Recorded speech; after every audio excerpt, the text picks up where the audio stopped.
அனைவருக்கும் வணக்கம். ஆஸ்டின் தமிழ் பள்ளி நீயா நானாக்கு வரவேற்கிறது உங்கள் ஆருஷ். இன்றைய தலைப்பு தமிழ் பண்பாடும் கலாச்சாரமும் இந்த நவீன வாழ்க்கைக்கு மிகவும் தேவையா இல்லையா. இந்த பக்கத்துலேருந்து தேவைன்னு சொல்ல வராங்க, இந்த பக்கத்துலேருந்து இல்லைன்னு சொல்ல வராங்க. தமிழ் பண்பாடு என்பது 2-3000 வருஷத்துக்கு முன்னாடியிலேருந்து வருகிறது. அது அன்பாக பக்கத்து வீட்டுக்கும் சேர்ந்து சமைச்சிருந்து வாழ்ந்து இருக்கிறது.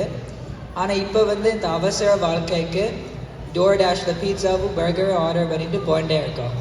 அப்போ எங்கேருந்து நேரம் வரும் பக்கத்து வீட்டுக்கும் சேர்ந்து சமைச்சிருந்து கை குத்தல் அரிசி சாப்பிட்றதுக்கும்.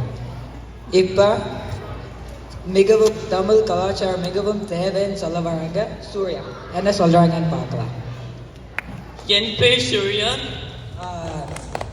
புது நண்பர்களெல்லாம் உருவாக்கலான்னு பேசியிருக்காங்க. இப்போ தமிழ் கலாச்சாரம் தேவைன்னு சொல்ல வர்றது அக்ஷித் என்ன சொல்கிறான்னு கேட்கலாம். அபினவ். என் பேர் அபினவ். நான் தமிழ் கலாச்சாரம் அருமையாக அபினவ் தமிழ் பாரம்பரியம் பற்றி பேசியிருக்காங்க. இப்போ அதுக்கு எதிர் பேச்சுக்கு வர்றது கரண் என்ன சொல்கிறாங்கன்னு பார்க்கலாம்.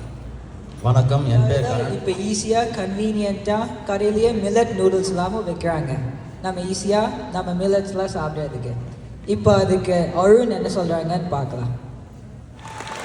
ஆமாம், இந்த நியூக்ளியர் ஃபேமிலிஸ்னால கண்டிப்பாக பண்டிகைக்கு எல்லாமே ப்ரிப்பேர் பண்ண முடியாது. ஆனால் இந்த யூடியூப் பார்க்குற குழந்தைகளுக்கு இப்போ ஈஸியாக யூடியூப்லேயே திருக்குறளும் ஆத்திச்சூடியும் வருது.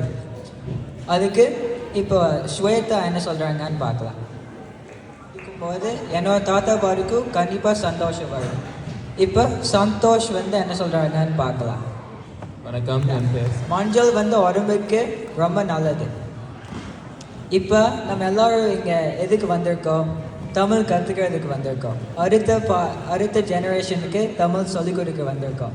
அதனால் நான் சொல்கிறேன், கண்டிப்பாக தமிழ் பண்பாடும் கலாச்சாரமும் இந்த நவீன வாழ்க்கையும் தேவை. நன்றி, வணக்கம்.